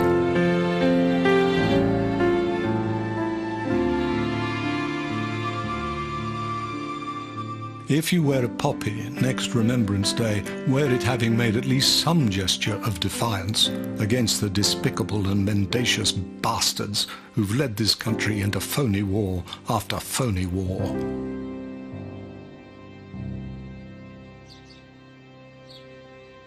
The United States knows that Iraq has weapons of mass destruction.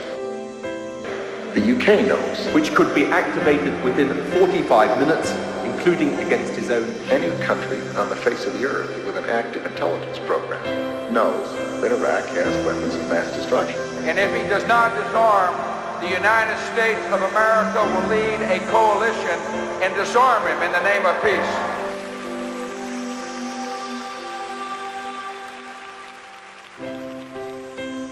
By 2020, Britain will have spent at least £40 billion on its Afghan campaign alone, enough to recruit over 5,000 police officers or nurses and pay them throughout their entire careers.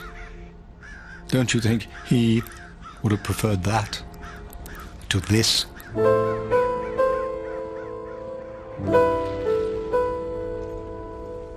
One dreads to think what any Spitfire pilot would make of the country he fought for, and what it now does in the name of peace. Over 1.5 million people can march in protest on the streets of London, but still we are taken to war. Some democracy. We can poison babies for millennia to come with weaponry containing depleted uranium, and still the corporate media conveniently swerves the issue. How stupid can this country get? How wicked.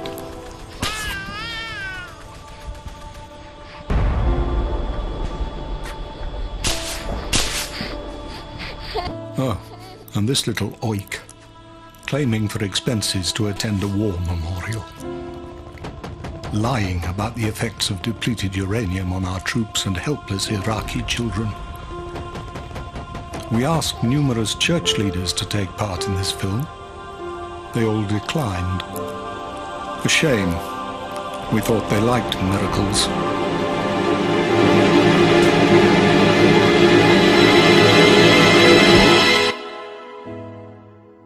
Talking of church leaders, there's nothing quite as curious as a gun-happy British establishment laying wreaths on Poppy Day. This man's double standards are nothing short of gut-churning.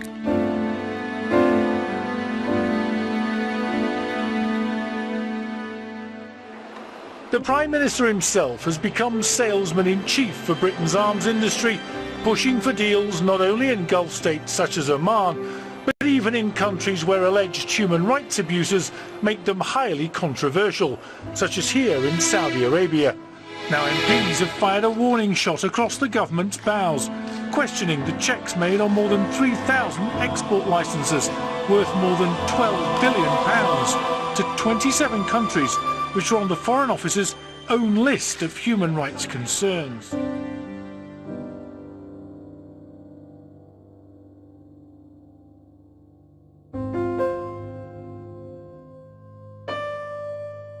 Just how grubby can they get? In 5 years' time, Britain's excursions into the Middle East will have cost each British household over £2,000. Wouldn't you rather have that money? As opposed to killing children?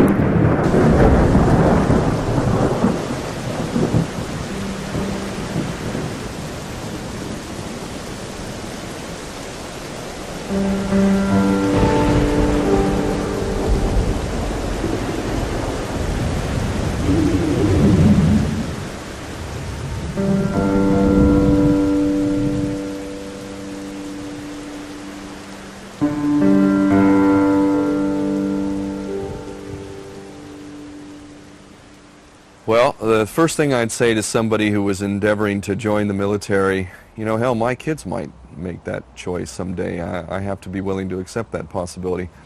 And I'd probably say the same thing to them that I would to a young man today, and that would be, I understand where your desire is to help your country and to protect against what you see as a threat to your way of life. But unfortunately, the truth is far from what you're being told.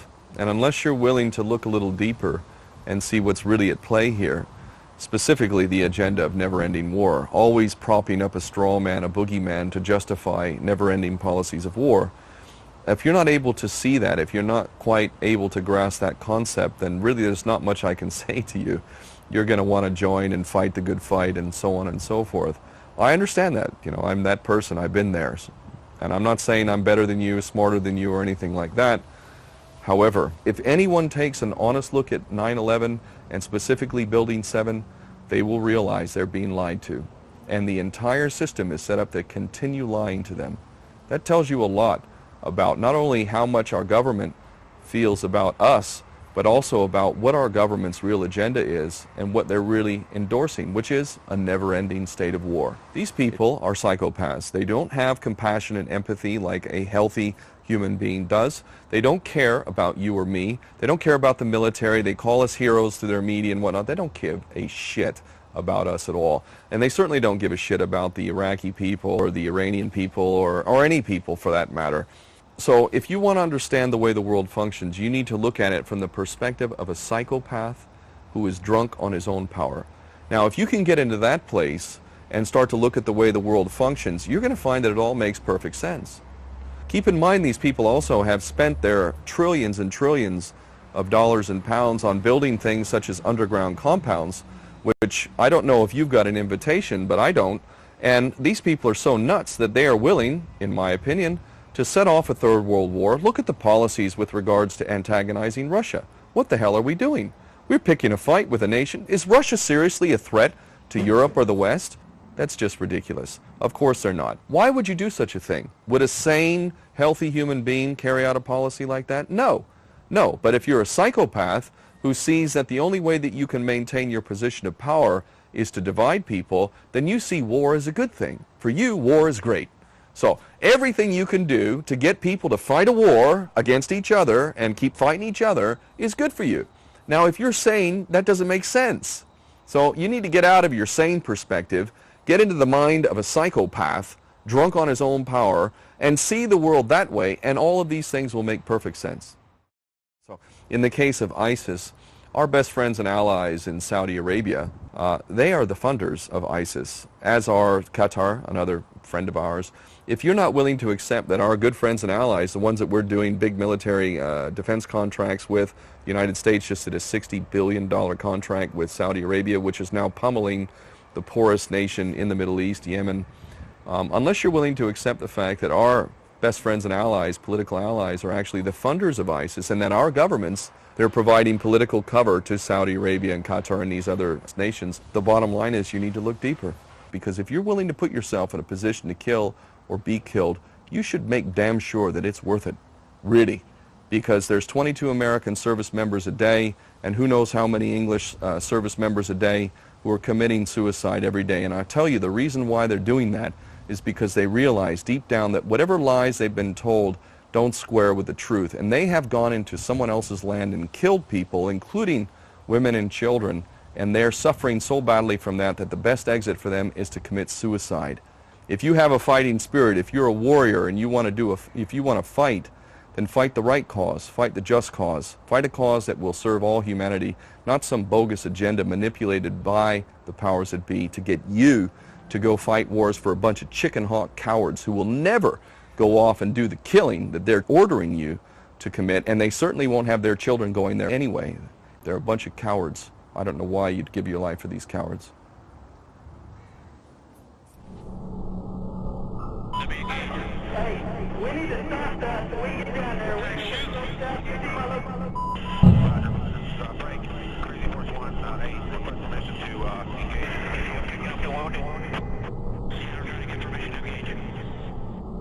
Come on, let us shoot. Request Madison, Crazy Force 1, 8. I came home late one night after a week out of town working, and my son and his mother came in and told me that Noah had shot himself. And actually that was the first night I had slept in like 3 months. I know it sounds horrible, but it was just simply, that's the way it is. I knew it was coming, and you were waiting. But what really worried me was his anger toward all of us for letting it happen. He was well armed. He had a .38. He had a rifle from his grandfather that served in World War II. And I was worried about him retaliating against us.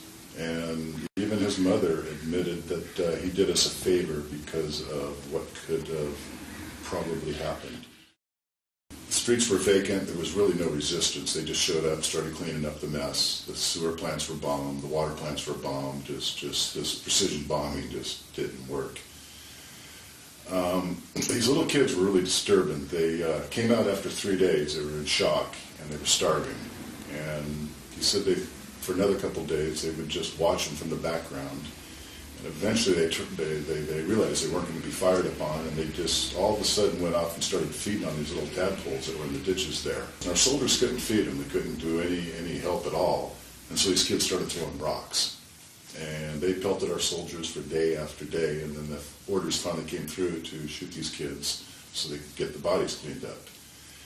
He didn't engage in it, but others did. And they were so frustrated. Here they were just, 6 months before they were at Ronald McDonald land. And now they're in a war zone. War crimes are being committed on a massive scale.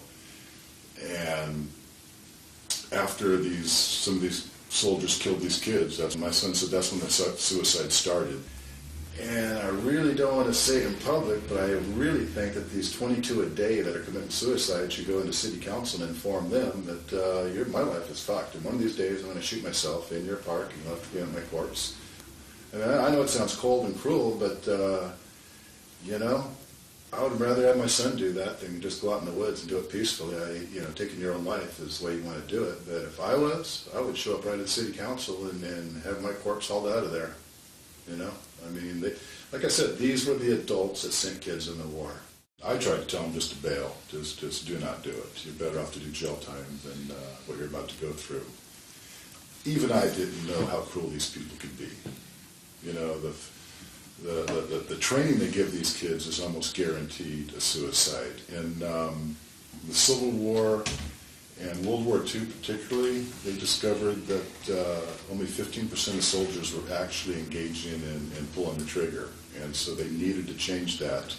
And they developed these video games. And they're very effective on desensitizing you.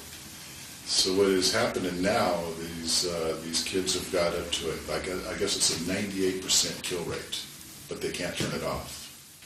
They set up these road checkpoints, and they were very, very confusing. And basically, they had brainwashed our soldiers into seeking revenge on the Iraqis for September 11th. They were a whipping boy. And apparently, the doctor got a call, his family had been bombed, and he was coming up through a checkpoint, was frustrated, looked different, and the order just came down for my son to shoot the guy. And shot him, got him through the neck.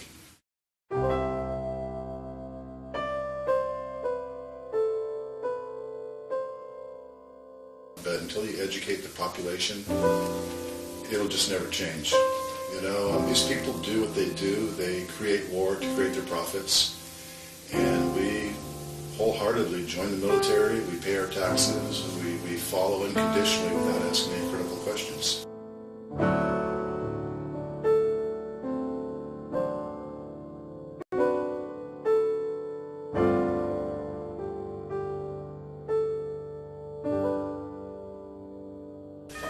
They call you a conspiracy theorist, and instead of talking about the technical, they want to know the who, the whys, and the whats. In other words, they want to engage in conspiracy theory. World Trade Center 7, I have no idea how they could do something like that, but it's obvious through the evidence we have that it was brought down in controlled demolition. So that is a job for policemen and investigators. That's their job, and they are failing at this point to accomplish that.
as long as there are black police officers guarding the very same organization that killed their greatest leader.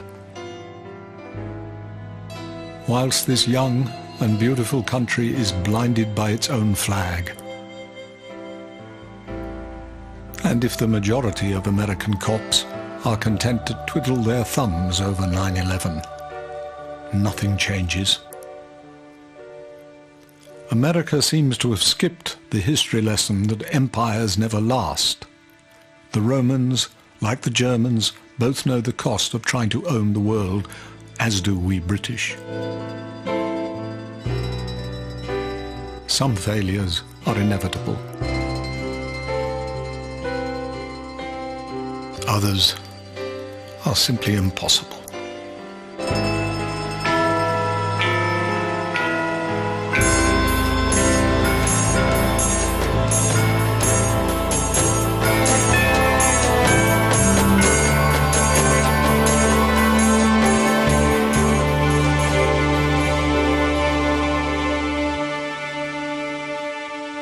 Former Judge Ferdinando Imposimato has investigated more serious crimes than David Cameron has done dodgy arms deals.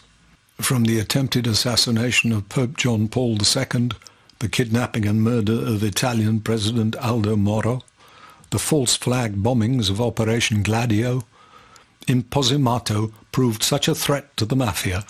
In 1983 they killed his brother Franco as a warning. But unlike some, he is no coward. Understand that it is impossible that this collapse of World Trade Center 7 happened because of the fires. This collapse happened because of the preparation. Who made this preparation? This is a case that I have studied and I have investigated very well for 14 years. The collapse happened in 6 seconds. So this is possible only if you have prepared the collapse with the bomb. One of the guys, he can tell you I'm okay, all right? Here, hold on. You want to call your mother or something?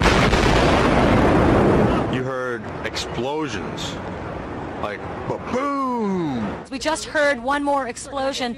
That's about the fourth one we've heard. Craig Bartmer was a policeman who was near Building 7 as it started to come down.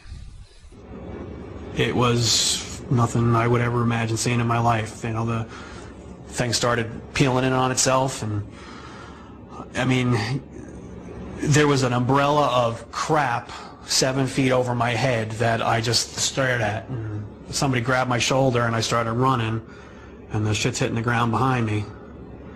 And the whole time you're hearing boom, boom, boom, boom, boom. So I think I know an explosion when I hear it. A few blocks up West Broadway, looking toward the World Trade Center in the distance, Ashley Banfield was conducting an interview for MSNBC. You were just told by police that you should move out of your... The mic was set to pick up speech a few inches away. From the involuntary startle response, oh my God, we know explosions are being heard. However, listening closely, we discover that the microphone did indeed pick up the sounds of explosions, but very faintly.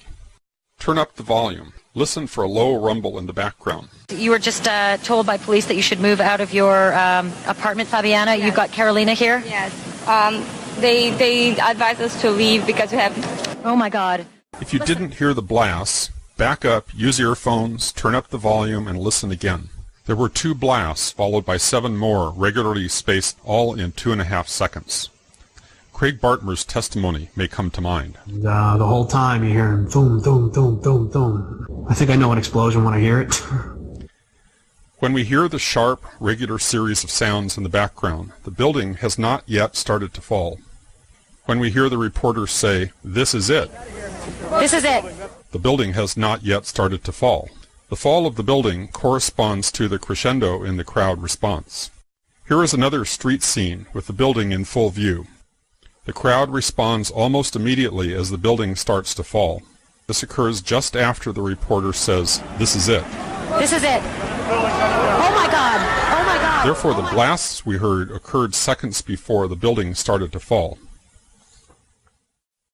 When Ashley Banfield says, "This is it," it is because she has been previously told to expect Building 7 to come down. The brown building, the tall one, is number 7 World Trade Center. I've heard several reports from several different officers now that that is the building that is going to go down next.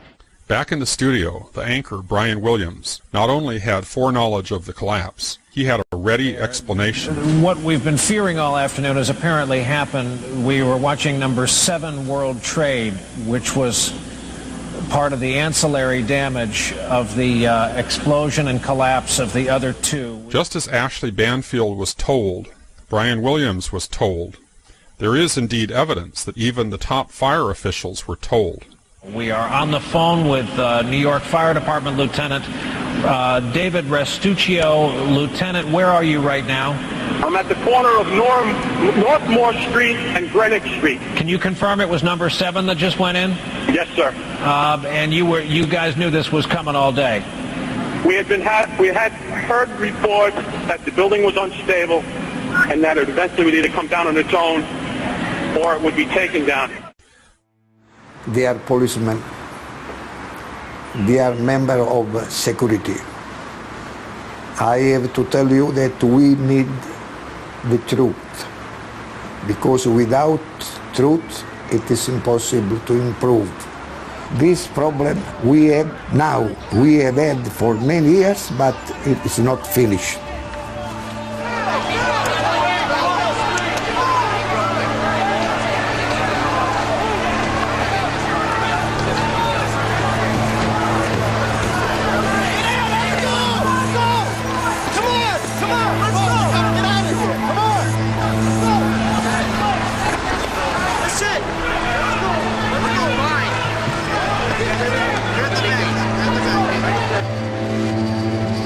You have to know that a lot of soldiers, a lot of policemen, a lot of members of security have been killed. This problem has not been solved.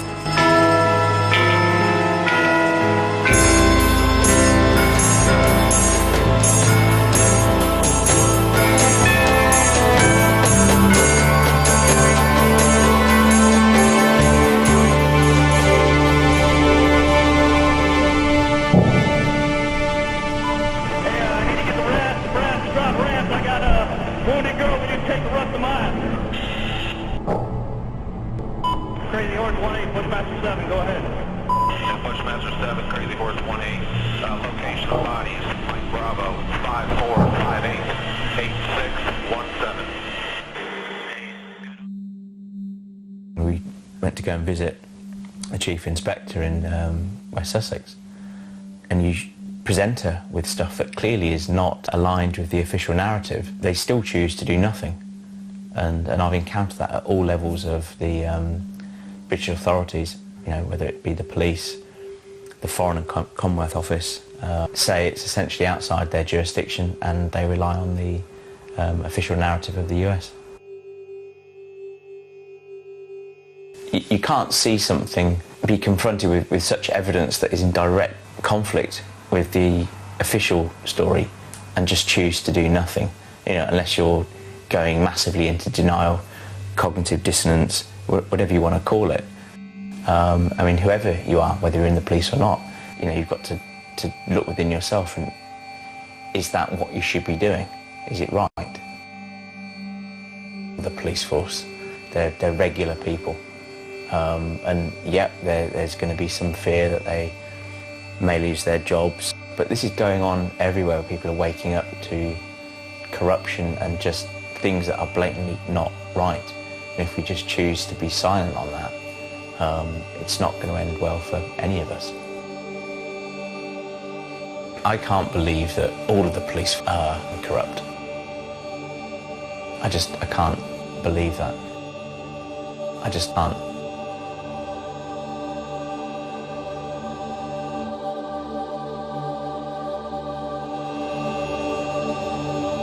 There's a weapon.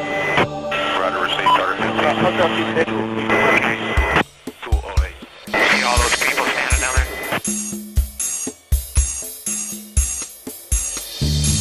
Ask yourself again why you've never seen this information before. Why has the TV and press tried to smother it? And on the rare occasions they do pay it attention, why do they lie and blur the facts? The 9/11 cover-up should be everywhere in our media. You now have incontrovertible forensic evidence that has the potential to change everything for the better. But only if you elect to stop protecting those that have demonstrated they care nothing for you or for the public you're meant to serve.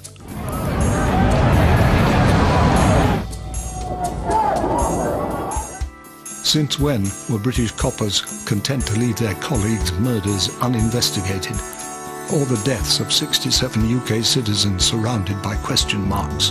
Now! Whatever you decide, please don't hope this problem is going to go away without you doing something. Like we said, you can choose to believe in miracles, or you can be heroes or cowards.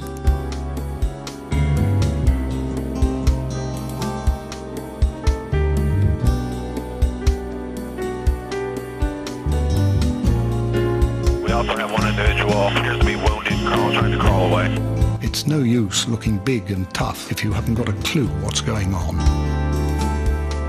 Please do us all a favor. Do your job. We won't shoot anymore.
I remember getting a call from the fire department commander telling me that they were not sure they were going to be able to contain the fire. And I said, you know, we've had such terrible loss of life. Maybe the smartest thing to do is pull it. And they made that decision to pull, and then we watched the building collapse. Your official response was that it was the firefighters. My question is, it was pretty clear that you meant the building, and if it was the firefighters, they already are outside the building by 12 because the water lines were broken. Ask the question. And the fire chief that you said you spoke to, Fire Chief Negro, denies talking to you on that day of 9/11. Can you answer those questions and address the theories against you? The leaseholder of the World Trade Center complex, Larry Silverstein, gave a public interview on PBS in 2002, and he said that they pulled that building, which is a demolition term for intentionally bringing down a building. This man made over $5 billion from those buildings' destruction, and I want to know if there was ever a formal investigation into Larry Silverstein, the leaseholder of the World Trade Center complex, and his ties to this entire event. I don't believe there's been a formal investigation. I haven't heard that. I don't know that. I do know that that wall, I remember, was in danger, and I think that they made a decision based on the danger that it had of destroying other things, that they did it in a controlled fashion.